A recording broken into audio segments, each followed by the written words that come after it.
This is a Scripps News special report. A recipe for disaster.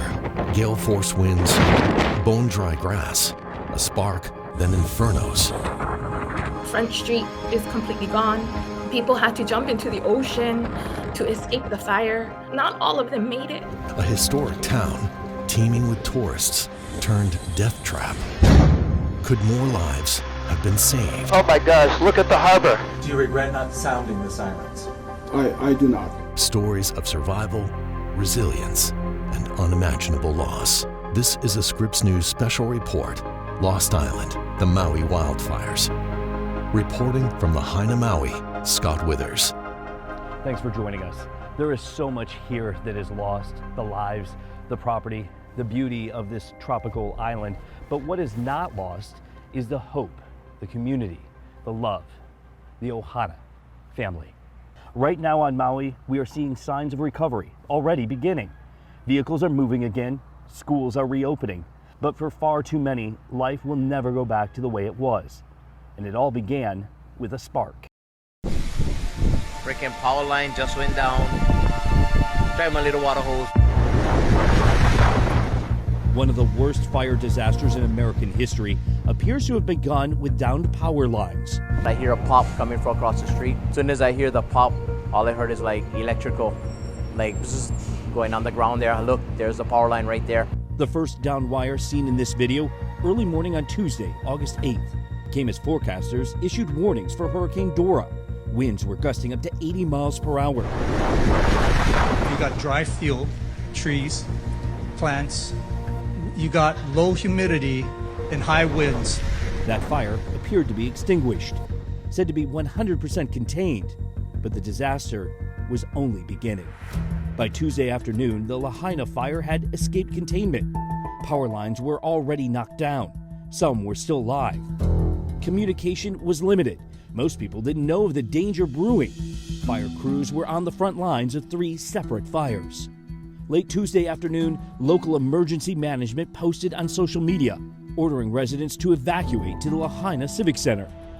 For most, it was too late. And some said barricades were blocking the way, although police later disputed that. No, not like this.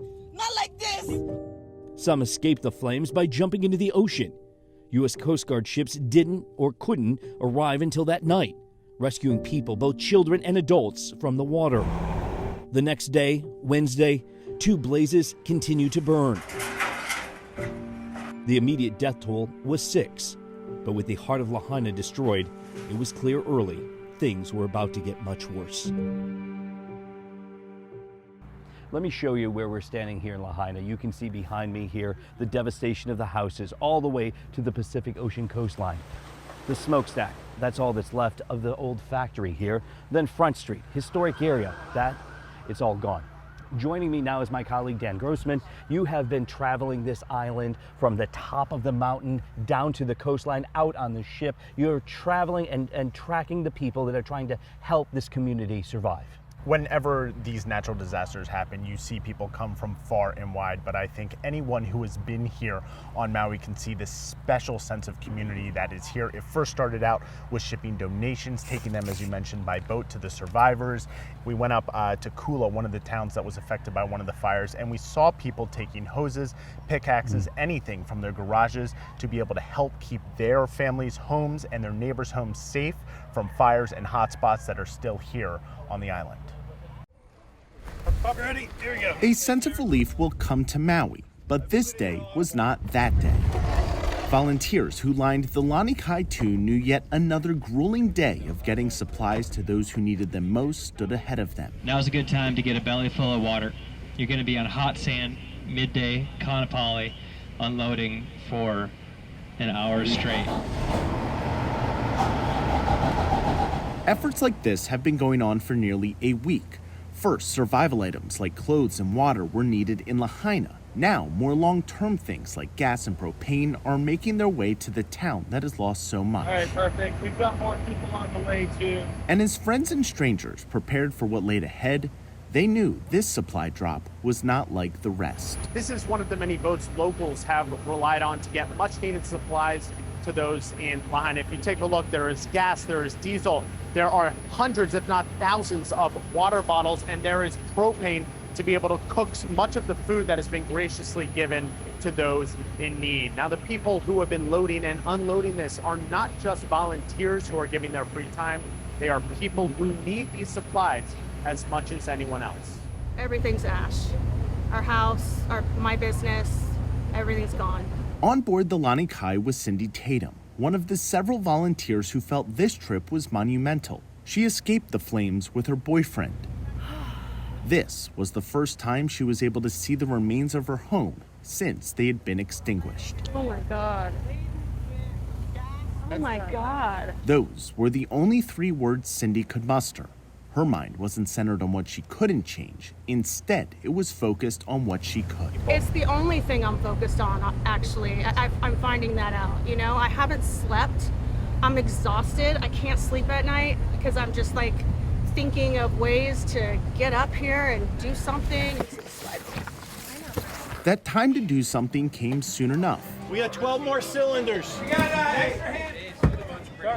First, the thousands of dollars worth of supplies were transferred from one boat to the next. Some people don't have anything to cook with.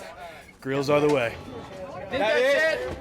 Then they were unloaded to Lahaina, as friends and family were able to embrace for the first time since the fire roared through. It was a time when Kirsten Mullenberg could reflect on what it means to live here. I think it just proves that, how resourceful and incredible these islands are in the sense of community that we all have. Of course, it's a tragedy and we're all devastated by it, but the volunteers themselves are, happy to be here and happy to be helping. Yes! In Hawaiian, ohana means family. I'm really sweaty. I'm not going to hug you. No way, me too. And in the span of just 4 hours, it was clear a mix of friends and strangers were able to become that through common purpose. While many of these volunteer efforts have come on the backs of locals, we have also seen tourists who came here for vacation switch up their schedule to be able to lend a hand to those in need. Scott, I think you can agree from seeing this firsthand. It is truly special what the people here on Maui have done. It really is neighbor helping neighbor, and that is the true spirit of Hawaii. Dan, thank you so much. Don't go anywhere when we return to exclusive investigations. The first, an adult care complex. Questions are growing about the fate of the people left inside. What we've been able to piece together through satellite imagery and geolocated video. And new details about the failure to warn. What went wrong?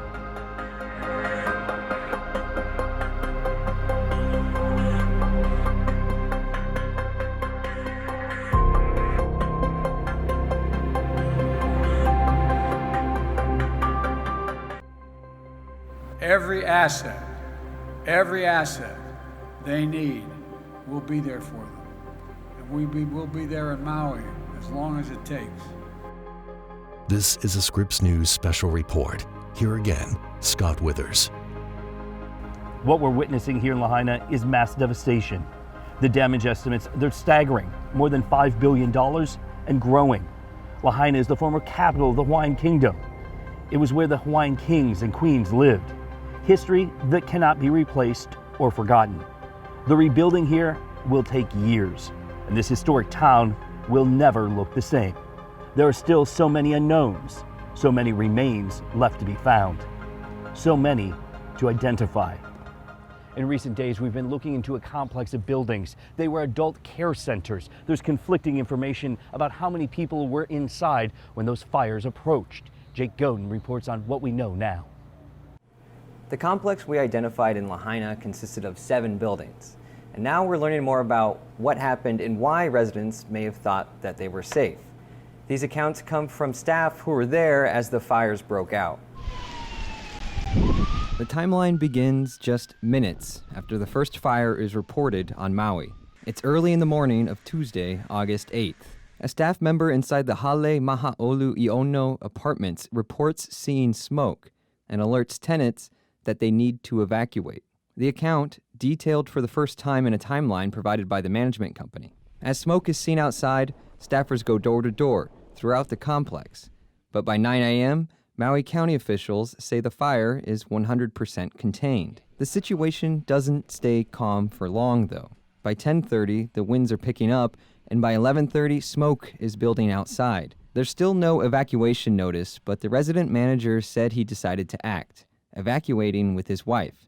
He says he asked for residents to leave with him. They refused. It's unclear how quickly fire engulfed the residential complex. But using both satellite imagery and videos shared on social media, Scripps News previously identified the building complex as one of the many parts of Lahaina devastated by the fire. The buildings making up the complex are visible here in this before and after satellite imagery from satellite imaging company Maxar. And on-the-ground video shared on social media, such as this one, show that the buildings were leveled. Wow. Old folks' home gone. And footage from Maui Now showed the block engulfed in flames. Most of the residents living at the complex did safely evacuate. It's unclear why those 4 decided to stay behind. Staff think that because previous fire warnings didn't result in such devastation and that the fire was declared contained earlier in the morning. Jake Godin, Scripps News, Washington. There are stories like that all across this community of 13,000 people, many of them left vulnerable. They had no warning that trouble was brewing. The sirens, they didn't go off, even though they had been tested just days before. Officials now saying those sirens probably wouldn't have helped anyway. Do you regret not sounding the sirens? I do not. The sirens, as I mentioned earlier, is used primarily for tsunamis, and that's the reason why many of them are found, almost all of them are found on the coastline. Had we sounded the siren that night, we're afraid that people would have gone Mauka. And if that was the case, then they would have gone into the fire. By the way, I should also note that there are no sirens Mauka, or on the mountainside, where the fire was spreading down. So even if we sounded the siren, it would not have saved those people on the mountainside. So what is the reality of the warning system here in Hawaii? We asked Patrick Terpstra to find out. As wildfires erupted in the town of Lahaina, residents say they were left unaware of the approaching danger and didn't have enough warning to get out. My phone got one ping as I was getting into my truck, and that was the only evacuation notice we had. That warning was completely useless. A spokesman for Hawaii's Emergency Management Agency told us evacuation notices were sent to cell phones, television, and radio, but power outages and spotty cell phone coverage may have kept people from receiving those alerts. Residents of Maui, where Lahaina is located, also say they never heard the island's outdoor emergency warning siren sound. No sirens went off, nothing. It was fight or flight with no warning whatsoever. And while this decimated community awaits answers, Scripps News took a closer look at Hawaii's sirens and found they're part of one of the biggest outdoor warning systems in the entire country.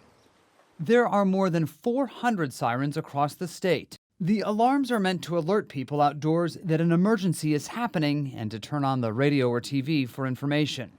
These sirens were installed on Hawaii with tsunamis in mind, but they're for use in all emergencies, including wildfires, as explained in this video posted to the state's Emergency Management YouTube page. We also use sirens for hurricanes, brush fires, flooding, lava, hazmat conditions. Even if these sirens were eventually consumed by the raging fires, why did they not go off as the danger approached? When we look at a map of the sirens in Lahaina and the range at which they're audible and compare it to a map of the fire damage, it reveals the sirens should have been loud enough for people outside to hear in the majority of the burned areas. I do believe this was a failure. Adam Jakimowicz studies emergency management at the George Washington University in Washington, D.C. Sirens represent a trusted authority. When we're left to our own, we generally minimize risk. So sometimes we need cues from others to help us put that risk into perspective. Had people heard the sirens, they might have thought there is a real danger here. Absolutely, yes. The Hawaii wildfires are the latest deadly event in the U.S. identified by Scripps News, where outdoor sirens never sounded. Our investigation this past spring found many of this nation's outdoor sirens are not properly maintained and no longer work. But in Hawaii, sirens are tested every month, as one visitor vacationing in Maui earlier this year captured on camera. It is Tuesday at 11:39, the alarm goes off. Our investigation of sirens across the U.S. also found human factors can contribute to the failure of these alert systems. As we discovered in Rolling Fork, Mississippi, where a tornado killed 13 people earlier this year, local leaders may struggle with when and even how to activate sirens in the chaos of a sudden disaster. And mistakes do happen, as Hawaii itself learned in 2018. That was when Hawaii's Emergency Management Agency blasted out an alert about an incoming ballistic missile by mistake. One thing I do believe the investigators should look at is how that 2018 event impacted this event. Potentially, maybe some additional safeguards were put in place that made it actually just a little more difficult or added an extra step to sound that alarm. Hawaii's Attorney General is now leading an investigation into the state's response to the wildfires, including examining why the sirens stayed silent during what's now become one of the deadliest wildfires in U.S. history. Important reporting from Patrick Terpstra. We're going to step aside for a moment, but there's much more to come from Lahaina. We'll introduce you to the specially trained dogs flying in here from across the United States, helping to find remains. And we'll show you some of the pictures that stopped us in our tracks.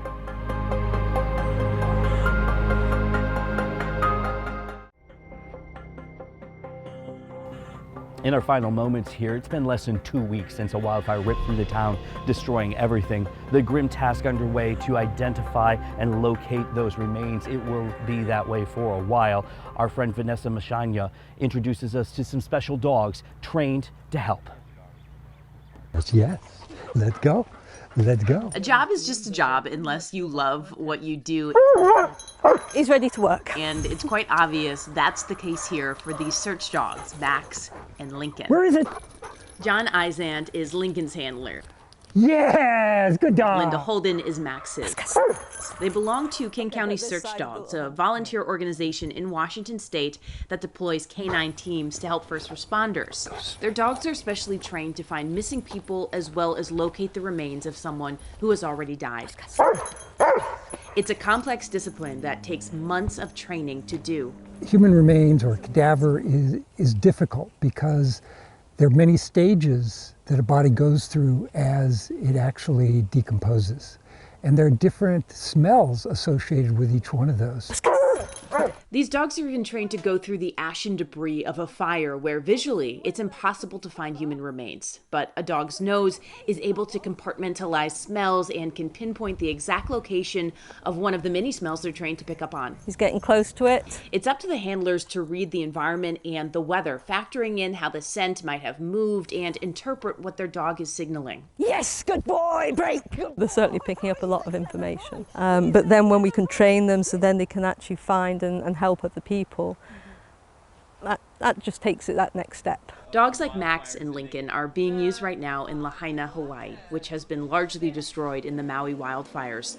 They move delicately through charred debris, smelling every last inch to locate any human remains. People in Hawaii have a particularly difficult time given the scale, given the temperatures. It's a dangerous environment. There are sharp objects.